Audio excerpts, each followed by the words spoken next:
Assalamualaikum everyone. Today we are starting Unit 4 Entity Relationship Modeling. This unit is very important because it forms the foundation of database design. Here is the content of today's lecture. These are introduction, how to create entity relationship diagram, its attributes, entities, relationships, then the cardinality, its components and elements of entity relationship diagram. Let's talk about entity relationship diagram or ERDs. An ERD is basically a database modeling technique. It allows us to graphically illustrate an information system showing both the entities that make up the system and the relationship that connect them. In other words, if we want to understand how data is structured before we build the actual database, the ERD serves as our blueprint. It's not just a drawing, it is a conceptual and representational model of data. That means it helps us think in terms of real world objects, but at the same time it gives us a structure that can be implemented later in database systems. You can think of it as the bridge between requirements analysis and physical database design. By presenting entities, attributes and their relationships visually, an ERD makes the data framework easy to implement. Now let's go through the steps involved in creating an entity relationship diagram. The first step is identifying and defining the entities. This is the starting point. We first look at the system and identify the main objects we need to store data regarding. For example, in a university system, entities might be student, course, teacher, classroom, lab, equipment, and all other relevant objects about which we want to store data. That is, an object or thing that needs to be stored data regarding is an entity. The second step is determining all interactions between these entities. Once we know the entities, we think about how they are connected. For example, a student enrolls in a course. These are two entities. Student is also an entity, course is also, and the third entity is instructor, those whom teaches that course. So we needs to connect all these entities. The next step is analyzing the nature of interactions of determining the cardinality. Here we ask how many of the entity can be linked to how many of the other. Is it one to one? Is it one to many? Is it many to one or many to many? For example, a student can enroll in many courses and each course can have many students. That's a many to many relationship. A teacher is teaching many courses and one course is being taught by one teacher. So that is called many to one relationship. Then the step 4, creating the entity relationship diagram. Finally, once we have identified entities, relationships and cardinalities, we draw the ER diagram using the standard notation. These are rectangles for entities, ovals for attributes and diamonds for relationships.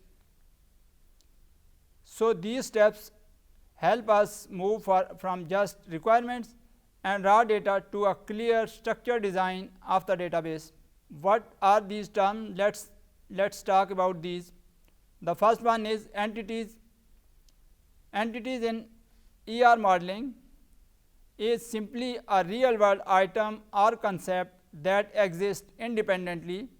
For example, as we discussed earlier, in a university system, a student, a course can be considered as entities because they exist as separate objects we want to store information about.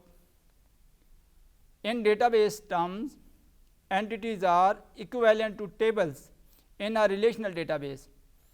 Each entity is represented as a table, and every row in that table represents a unique instance of that entity.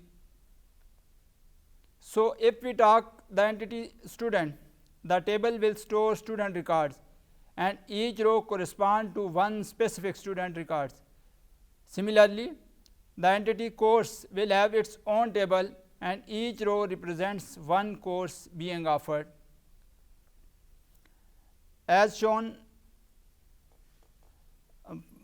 there are entities and their attributes. Attributes are basically the properties relevant to those entities. For example, a student entity, we should store student ID, student name, student date of birth, student program, courses registered. All these are attributes that describe those entities. Now that we know that what an entity is, let's look at its attributes and relationships. An attribute of an entity is a property or characteristics that describe it. For example, for the entity student, attributes could include their information, their birth date, student ID, courses, home address, email address, contact number. All these are attributes. On the other hand, a relationship is the association that shows how two or more entities interact with each other. For example, a student enrolls in a course or an instructor teaches a course. In such cases, student is an entity, course is also an entity, instructor is also an entity. So student and course having relation of enrollment. So in between course and instructor having relationship of teaching. So attributes describe entities individually, while relationships connect entities together to reflect the real world structure of the system. There are three main parts. One is entities, as their student, course, teacher. So then the attributes. Each entity has number of attributes or characteristics.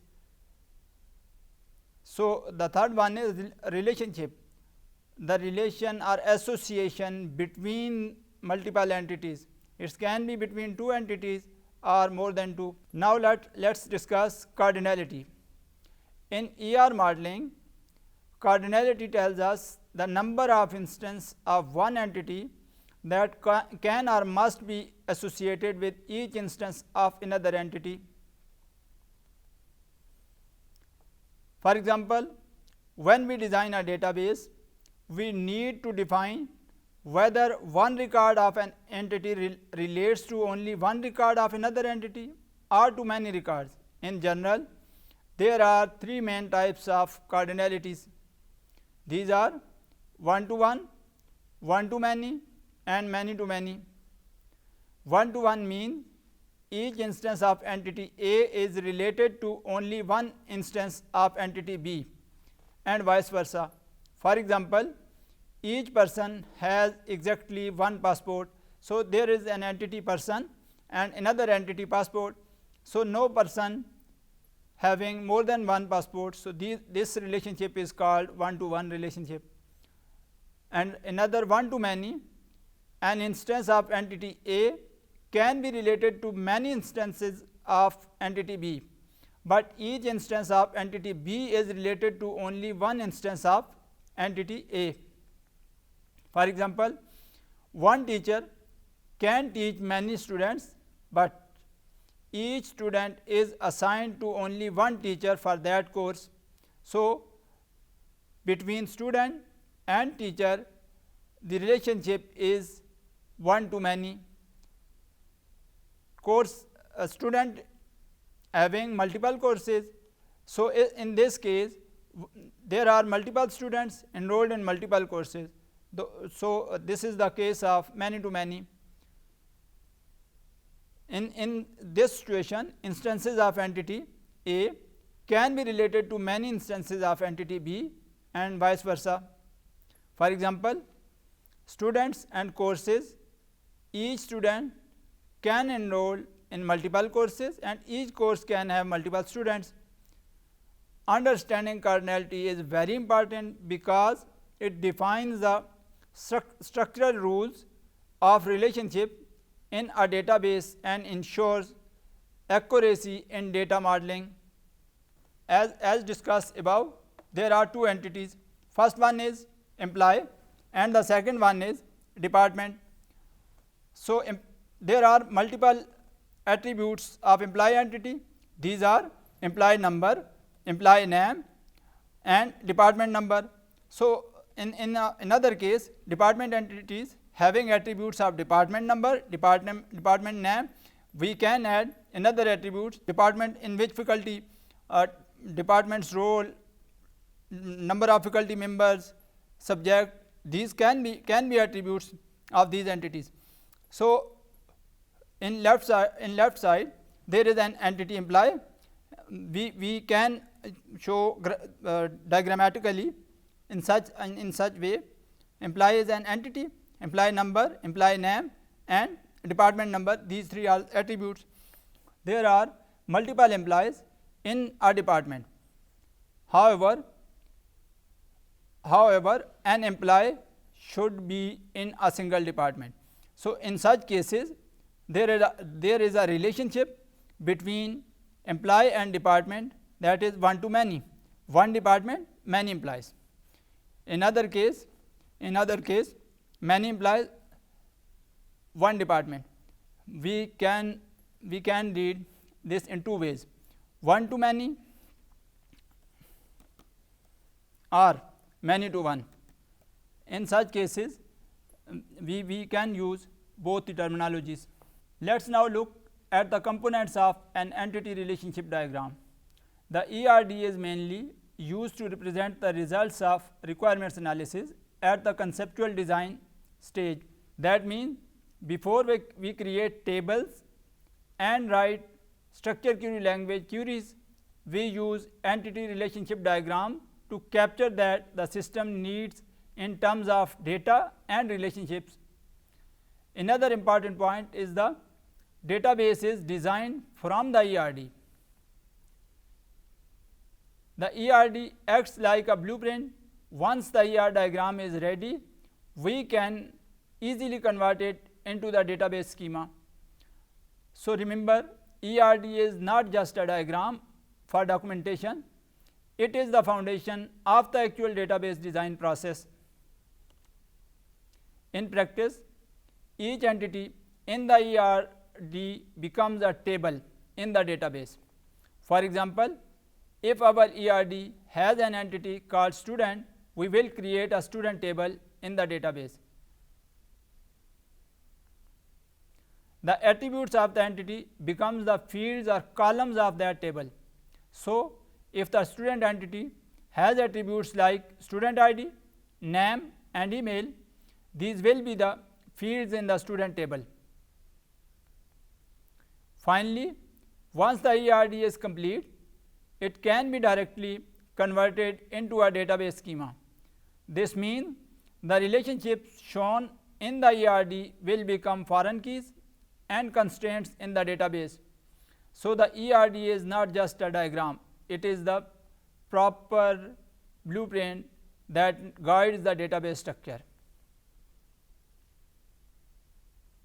Entities are basically objects or concepts that holds important data for the system we are designing.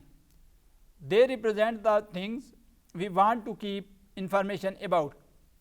Usually, entities are expressed as nouns. For example, customer, supervisor, location, table, equipment, computer, promotion. These all are nouns. So about these things we can store data as per our requirement. So these can be entities. In simple word, if you can ask yourself, what do I need to store data about? and the answer is a thing or concept, then that's an entity. In the case of university, there can be a university management system, there can be multiple entities. For example, these entities are students, teachers, staff, then equipments, buildings, billing, finance. These can be entities. Later we will see that each entity becomes a table in the database and its details are captured through attributes. A strong entity is an entity type that can exist independently. It does not rely on any other entity to be meaningful. Strong entities always have a primary key, which means they possess one or more attributes that uniquely identify each occurrence. Primary key is basically an attribute that's having unique value. For example, in a student table, student ID can be primary key because each student having unique ID. In a university database, the student teacher can be having a teacher number or employee number that should be unique. So we can say these tables are these entities are strong entities. Whenever you see an entity that can stand on its own with a unique identifier, that's a strong entity. And then what's a weak entity? A weak entity cannot exist independently. It always depends on some other entity called its owner or identifying entity. Unlike strong entities, weak entities don't have their own unique identifiers or attributes or primary key. Instead, they rely on a foreign key relationship with their owner entity, often combined with their own partial identifier to create uniqueness. For example, in a banking system, consider the entity dependent. A dependent like a child or spouse can't exist in the database without linking to an employee. Similarly, in an order management system, order item is a weak entity because it depends on the order entity. If order exists, then order items are sub-part of order. So these are basically weak entities. So remember, weak entities have no meaning on their own in the ERD. They always need to be tied to another entities. Sometimes in an entity relationship diagram, we need to represent a relationship that not only connects two entities but also has attributes of its own. In such cases, we introduce an associative entity. An associative entity acts as a bridge between two or more entities. It allows us to capture details that are unique to the relationship itself, not to the individual entities. For example, consider student and course. The relationship is enrolls in, but we might also want to store extra information like enrollment date or grade. These attributes don't belong directly to student or course. They belong to the association. So we create an associative entity called enrollment to capture them. In short, associative entities let's model relationships that needs their own attributes.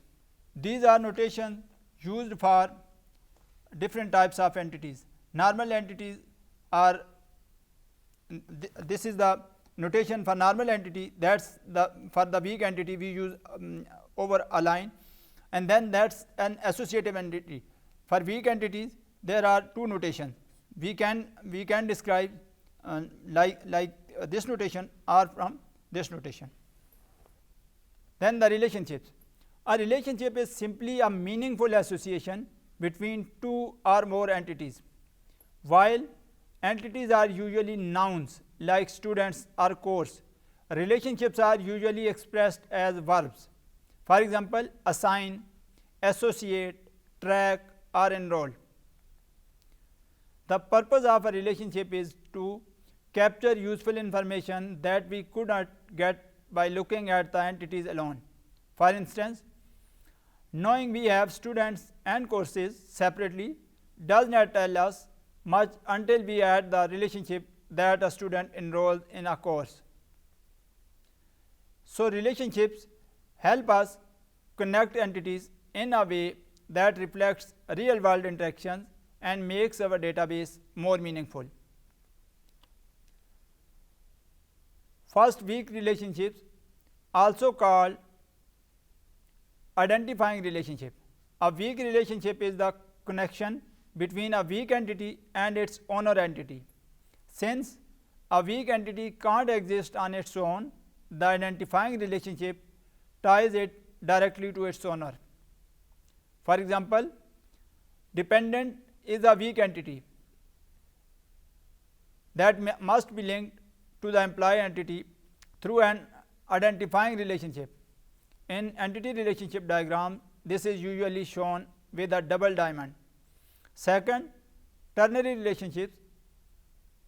Most relationships we have seen are binary, meaning they connect two entities, but sometimes we need a relationship that involves three entities at the same time.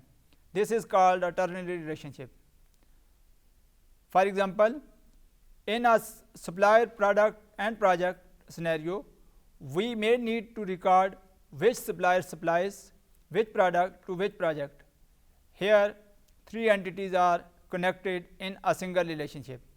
So, weak relationship captures the dependency of weak entities, while ternary relationship capture complex interactions involving three entities together. These are notations for a relationship: simple relation and weak relationship. For weak relationship, these are two diamonds. We use double lines for weak relationship. Then attributes. Attributes are the characteristics or properties that describe entities or sometimes even relationships. For example, if our entity is student, then attributes could be student ID, student name, student email, student phone number, student address, student enrollment date. These all the student program, these all are relevant information or characteristics of student entity. Attributes are not limited to entities only. They can also belong to relationships, especially in many-to-many or one-to-one cases. For instance, in the relationship student enrolls in course, we may want to capture additional information like enrollment date or grade. These are attributes of the relationship, not of student or course individually. So, remember, attributes provide the descriptive details that make our entities and relationship meaningful. A multi-valued attribute is an attribute that can hold more than one value for a single entity instance. For example, think of a student entity. A student may have multiple phone numbers or multiple email addresses. Instead of just one value, this attribute can store several values at once. In ER diagram, we usually represent multi-valued attributes with a double oval. It's important to remember that in the actual database design, multi-valued attributes are often turned into separate entities or tables during normalization in the second form of normalization. To properly store multiple values without breaking normalization rules. Then a derived attribute, it is an attribute whose value is not stored directly in the database but can be calculated or derived from other stored attributes.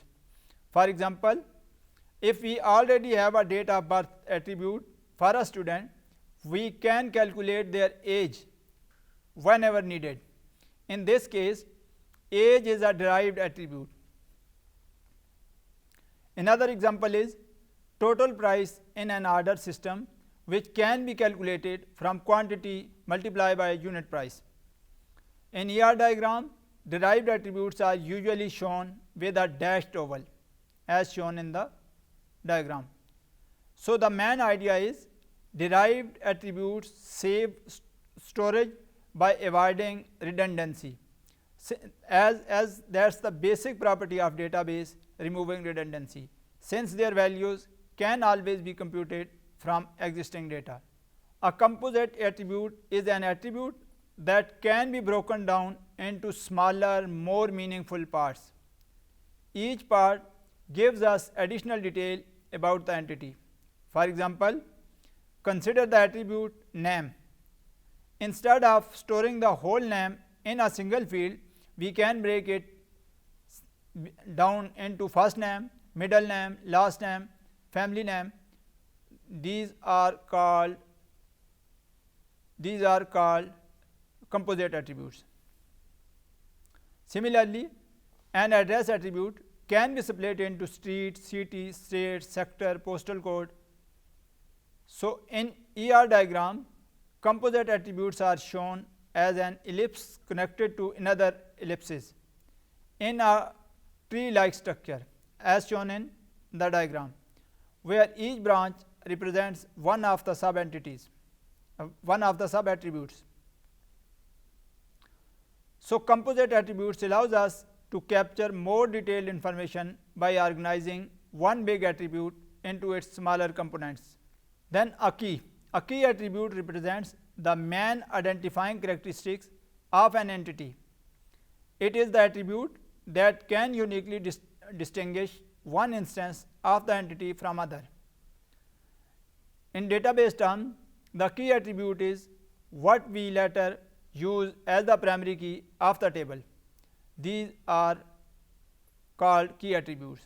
Basically, primary key is the main key on the basis of which we identify the uniqueness of data. For example, in a student entity, the attribute student ID can uniquely identify each student. In a course entity, course code serves as the key attribute. So in ER diagram, key attributes are shown as ellipses with an underline. The underline indicates that this attribute is the unique identifier for the entity. So whenever you see an underlined attribute in an ER diagram, you know it represents the primary key of that entity. So these steps helped us move from just requirements and raw data to a clear structured design of the database. A binary relationship is the most common type of relationship in an ER model. It is a relationship where two entities are participating. For example, in a university system, a student enrolls in a course. Here, two entities, student and course, are connected through a binary relationship. Next is cardinality. Cardinality defines the number of instances of one entity that can be associated with a single instance of another entity in the relationship. For example, one student can enroll in many courses, one to many. Similarly, a course can have many students, many to many, and in some cases, one employee has exactly one office, one to one. Show us which entities are connected, while cardinality shows us how many instances of those entities can participate in the relationship. That's enough for today. We will discuss the remaining part of this unit in next program. Thank you. Allah Hafiz.